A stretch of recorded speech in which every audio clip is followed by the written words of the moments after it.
people, welcome to Prep Elevate. Today we'll discuss the odd sentence questions that appeared in slot 3 for CAT 2024. So let's begin. जैसे कि हमने पहले भी discuss किया था, इसको हम एग्जाम पर्सपेक्टिव से देखने की कोशिश करते हैं। एक एक स्टेटमेंट पढ़ेंगे, देखेंगे क्या समझ में आता है उससे, और जो आइडियाज हिट करते हैं हमें वो डिस्कस करते हुए आगे बढ़ेंगे। ओके, सबसे पहले तो देखते साथ मुझे ये थोड़ा सा अनकंफर्टेबल लग रहा है question, why the statements itself they are lengthy, compare this to slot 2 और sentence questions, you will understand what I am talking about. वहाँ सेंटेंसेस छोटे थे। Now I always keep repeating कि lengthy sentences does not equal to a difficult question, but that could be one of the indicators of slightly difficult question. ज़्यादा information है ना, read करने में time लगेगा। ठीक है, चलो। To create a synapse, immediately biology class की याद आ जाती है मुझे। देखो, neuron has specialised structures often seen as tiny swellings at its terminal end of the axon where it stores the chemicals that are emitted to transmit a signal to the next neuron.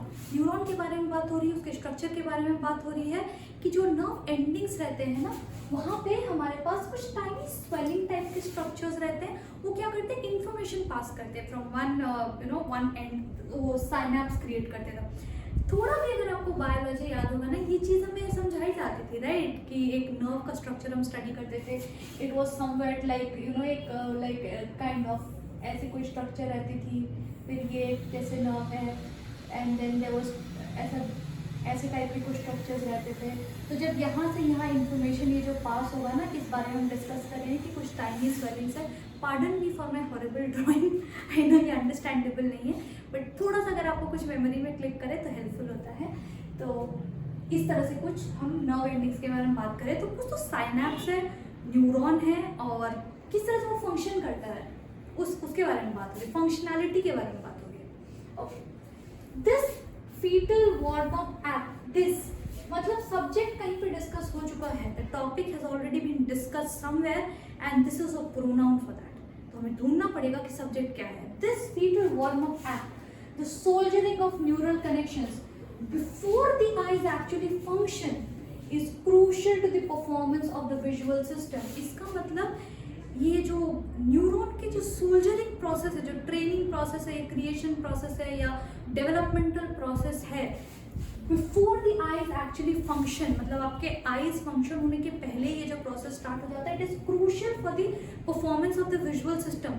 क्योंकि ये this से start हो रहा है, पहले वाले sentence के साथ इसका मुझे कोई स्ट्रॉन्ग लिंक नहीं दिख रहा है। दैट टेल्स मी कि सक्सीडिंग स्टेटमेंट्स में मुझे इसका पैर कहीं मिल सकता है। बस मुझे ध्यान रखना है कि कौन से एक्ट के बारे में बात कर रहा है। This fetal warm up act मतलब आईज आपकी फंक्शन करने से पहले जो सोल्जरिंग होती है वो इम्पोर्टेंट है for visual performance. Okay, the reasons for this pairing back of synapses is a mystery. Again, for this pairing back of synapses मतलब ये भी कहीं पे डिस्कस हो चुका है कि कुछ तरह से पेयरिंग कुछ होता है वहाँ पे, और इसके बाद ये सेंटेंस फिट बैठ सकता है कि रीजन क्या है, is a mystery, but synaptic pruning is thought to sharpen and reinforce the correct synapses while removing the weak and unnecessary ones. Synaptic pruning के बारे में बात की जा रही है।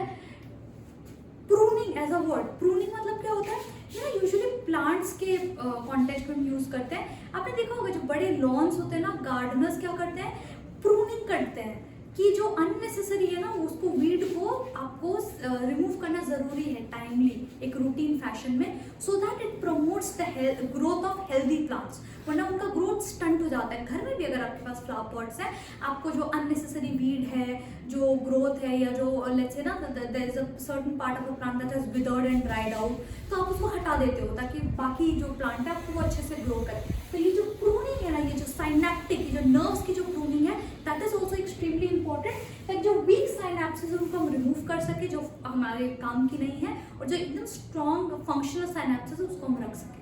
ठीक है, तो ये प्रूनिंग के बारे में जहाँ पर भी डिस्कस होगा ना, उससे 3 कनेक्ट होगा, और सोल्जरिंग के बारे में 2 कनेक्ट हो सकता है। 1 के साथ तो मुझे डायरेक्टली अभी तक कुछ नहीं मिला। Neural connections between the eyes and the brains are form long before birth. अच्छा, नाउ आई थिंक हम सब्जेक्ट की तरफ जा रहे हैं कि ये बर्थ के पहले ही ये कनेक्शन हो जाता है आईज और ब्रेन के बीच में, establishing the wiring and circuitry that allow a child to begin visualizing the world the minute she emerges from the womb. अच्छा, तो ये connection already बन चुका होता है even before birth. So the moment you are born, you should start looking at the world. आप visualize कर सकते हो world को. तो इसका जो circuiting होता है या जो ये wiring होता है ये उससे पहले before birth. तो I think this is somehow relating to two because it is talking about fetal. और ये बिफोर फ्रॉम द वूम, ये फीटस के बारे में बात हो रही है कि जब आप फीटस फॉर्म में रहते हो ना, even before you emerge from the वूम, जब फीटस की फॉर्म में रहते हो तभी ये सर्किटिंग बन जाती है. और this fetal warm up act is essential for functioning of the visual system. तो 4 और 2 में तो मुझे कनेक्शन मिल गया है कि ये बिफोर बर्थ के बारे में जो सिनेरियो उसको डिस्कस करें. ठीक है.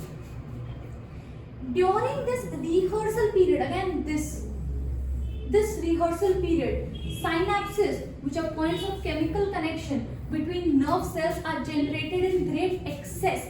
अच्छा, ये जो वार्म अप एक्ट होता है ये सोल्जरिंग के प्रोसेस में होता है, तो ये जो साइनेप्सेस है ना वो एक्सेस में क्रिएट हो जाते हैं. Only to be pruned back during later, again pruning मतलब 5 और 3 कि अच्छा जो एक्सेस में बन जाते हैं ना फिर बाद में उसकी प्रूनिंग होती है, तो जो गुड वंस होते हैं उनको हम प्रिजर्व करते हैं which will serve us later, and the weak ones they are removed, they are pruned out. So that tells you कि 4 and 2 are connected and 3 and 5 are connected. ये बहुत अच्छा था ये है ना पैसेज. 1 से शायद बहुत समझ में नहीं आ रहा, लेंथी है स्टेटमेंट्स बट कनेक्शंस बहुत क्लियरली विजिबल है. एग्जाम सिनेरियो में भी मैं बोलूंगी ये अटेम्प्ट वर्दी क्वेश्चन है. अगर आपके पास टाइम है तो, अगर आपने ऑड सेंटेंस एकदम लास्ट के लिए रखा और आपके पास टाइम नहीं है, you are trying to hurry through, तब ये क्वेश्चन आपके लिए नहीं है. बट अगर सफिशिएंट टाइम दोगे ना, I think this is a good question. आप इसको एक्चुअली कर सकते हो, आप पकड़ कर सकते हो स्कोर्स. तो ऑड वन आउट क्या है?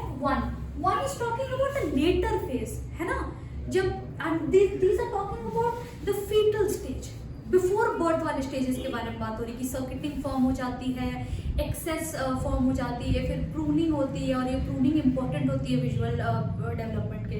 तो सोल्जरिंग ऑफ न्यूरल कनेक्शंस, ये सब बिफोर बर्थ वाली जो बात है, फीटल स्टेज वाली बात है.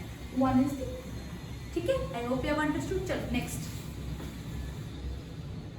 ओके, अगेन थोड़ा लेंथी तो लग रहा है, बस स्टेटमेंट 3 एक लग रहा है कि एकदम छोटा सा है, and 4 compensates by being extra lengthy. हाँ, तो ये एकदम छोटा है, 4 एकदम बड़ा है. चलो देखते हैं statement by statement. Part of the appeal of forecasting is not just that it seems to work, but that you don't seem to need specialised experts to succeed at it. We are talking about forecasting. किस forecasting के बारे में बात है, I am not really sure क्योंकि लिखा नहीं है. वेदर फोरकास्टिंग या फाइनेंशियल फोरकास्टिंग या कोई और तरह की फोरकास्टिंग, डिमांड फोरकास्टिंग, किस बारे में बात हो रही नहीं पता, but it states that it is fascinating because काम भी करती है, एंड दूसरा you don't need specialised experts. So probably it is talking about कि कुछ लेमैन लोग भी शायद थोड़ी सी इंटेलिजेंस, कॉमन इंटेलिजेंस ला के फोरकास्टिंग कर सकते हैं. प्रॉब्ली ये आइडिया हो सकता है. देखते हैं. The tight connection between forecasting and building a model of the world helps explain why so much of the early interest in the idea came from the intelligence community. और ये जो forecasting use करके आप एक model तैयार कर सकते हो, that seems to explain कि इंटेलिजेंस कम्युनिटी क्यों इसमें इंटरेस्ट है. आई थिंक ये जो इंटेलिजेंस कम्युनिटी की बात हो रही है ना, this is actually referring to those like every nation has their intelligence community, right, जो डील करती है सिचुएशंस के साथ, and they are supposed to be extremely intelligent and capable people who can deal with situations, and their perspective is totally, it's let's say praiseworthy, है ना. तो ये जो इंटेलिजेंस फॉर्म्स होता है, I think that is what this is referring to, कि ये जो इंटेलिजेंस कम्युनिटी के लोग होते हैं ये फोरकास्टिंग में बहुत इंटरेस्टेड रहते हैं. Why? Because it helps build a model of the world. Now what model are we talking about? अगर आपको थोड़ा बहुत भी AI ML वगैरह में आपने डील किया है तो हम मॉडल क्रिएट करते हैं. वो हमें हेल्प करता है कि ये given a particular set of past scenarios, if this is to continue then what could be the outcome. यही है ना फोरकास्टिंग. क्या पहले से ट्राई करते हो प्रेडिक्ट करने का क्या हो सकता है बाय स्कैनिंग प्रीवियस कंडीशंस, है ना. तो ये फोरकास्टिंग के बारे में बात हो रही है. अभी 1 और 2 में मुझे एग्जैक्ट कनेक्शन नहीं मिला है, बट क्योंकि वर्ड्स सिमिलर है, I am not able to जज बिकॉज फोरकास्टिंग के बारे में बात हो रही है, creating a model of the world. अब देखना पड़ेगा आगे का आइडियाज रिलेट हो रहा है कि नहीं हो रहा है. This was true even though the latter had access to classified intelligence. latter मतलब कहीं तो दो ग्रुप्स बने हैं यहाँ पर, तभी जाके लैटर के बारे में बात हुई है. मतलब एक group previous group and the latter one. तो जो दूसरा ग्रुप था उसके पास क्लासिफाइड इंटेलिजेंस का एक्सेस था. Remember first statement which told us that you don't need to really have a lot of specialised expertise, and now this is talking about the specialised expertise, वो access to classified intelligence. और उसमें भी एक letter के बारे में जिक्र है, एक मेंशन है, that tells me two groups कहीं पे मुझे ढूंढना पड़ेगा, एंड दिस मतलब ये प्रोनाउन है तो इसका सब्जेक्ट कहीं मुझे मिलेगा. One frequently cited study found that accurate forecasters predictions of geopolitical, अच्छा geopolitical events की forecasting के बारे में बात हो रही है. एक स्टडी में भी क्या पता चला, when aggregated using standard scientific methods, when it was collected using scientific methods, तो हमें क्या पता चला, were more accurate than the forecast of members of the US intelligence. Okay. तो एक स्टडी में हमें ये पता चला कि जो दो ग्रुप्स हैं, एक ग्रुप है हमारा यूएस इंटेलिजेंस कम्युनिटी का ग्रुप है. Remember I was talking about every nation has their own intelligence department.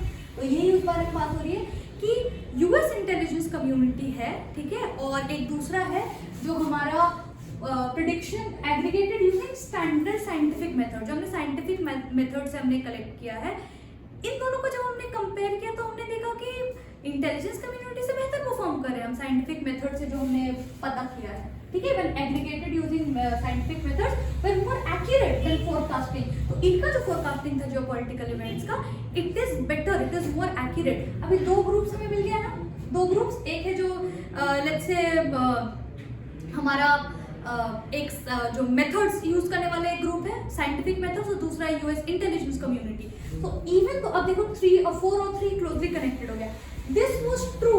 ये क्या ट्रू था कि साइंटिफिक मेथड से जो हमने प्रेडिक्ट किया वो एक्यूरेट है, मोर एक्यूरेट है compare to intelligence community. Even though the latter मतलब US intelligence community, they had access to classified intelligence. फिर भी जो साइंटिफिक मेथड से हमने एग्रीगेट किया था values, they were found to be more accurate. तो 4 और 3 तो डेफिनेटली ऑड वन नहीं हो सकते बिकॉज ये स्ट्रॉन्ग पेयरिंग में चल रहा है. अब देखते हैं who answered the same questions in a confidential prediction market. Okay, ठीक है. The aggregated collective opinions of non-experts doing forecasting have proven to be a better guide to the future than the aggregated opinions of experts. Okay. तो 5 is talking about again expert versus non-expert. तो ये पूरा जो चीज है ना कहीं एक अगर हम एक अंडरलाइन आइडिया के बारे में बात करें जो मुझे 1 में भी दिखा, 3, 4 और 5 में भी, this is talking about forecasting and how accurately that can be done by experts versus non-experts.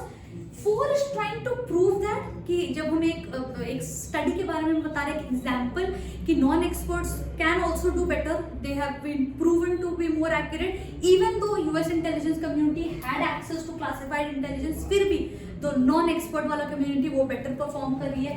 1 is also talking about that is why forecasting is that it has a different appeal because आपको specialized expertise नहीं चाहिए. 2 is slightly off the chart because वो forecasting को mention करी but it is going ahead and explaining about the future functionality कि अगर एक आप modeling करो उसको, you model out and build a model of the world, तब आप उसको किस तरह से यूटिलाइज कर सकते हो, so on and so forth. उसका कोई पेयरिंग नहीं है. जबकि 1, 3, 4, 5 all of this are talking about how forecasting can be done by experts as well as non-experts and why the appeal कि इसके behind इतना appeal क्यों है, क्योंकि non-experts भी उसको ज़्यादा accurately कर चुके हैं और ये study में भी prove हो चुका है. ठीक है. odd one out क्या है? 2. थोड़ा difficult हो सकता है ये समझने के लिए. why? because 2 भी closely related है. words भी same है. forecasting, modeling, model of the universe, closely tied ideas है. won't say very easy to eliminate but I would still say manageable है. अगर थोड़ा सा टाइम देकर करेंगे तो मैनेजेबल है. I would definitely say slot 3 के questions odd sentence lengthier थे compared to slot, no doubt about that, but doable नहीं है ये मैंने बोला. थोड़ा प्रैक्टिस के साथ अगर आप जाओ definitely you can knock it off. ठीक है. तो this wraps up the questions which appeared in slot 3. I hope you have understood. Keep practicing and I'll see you in the next one.